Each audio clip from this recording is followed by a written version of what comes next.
Мен Құрманхан Қаламжанұлы Жунго Халық Республикасы Шинжаң Іле Қазақ автоном район облысы Шәуешек қаласы Чашауылы Аяқаш Ұлдас қыстағы тұрғыны болған.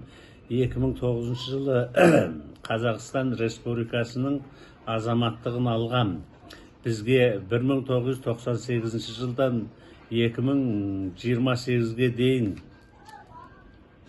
дейін суармалы жер берген.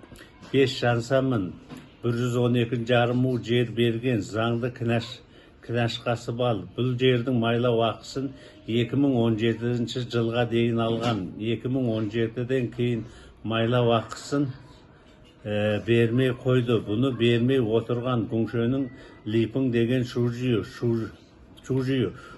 нөмірі 135 78 79 00 11 бірлескен мемлекет ұйымына, халықаралық адамдар құқығын қорғау ұйымына осы арызымның ақшасын алып беруін өтінемін. Қашан жер ақшасы тигенше арыздана беремін. 2024 жыл 9 айдың 8 күні.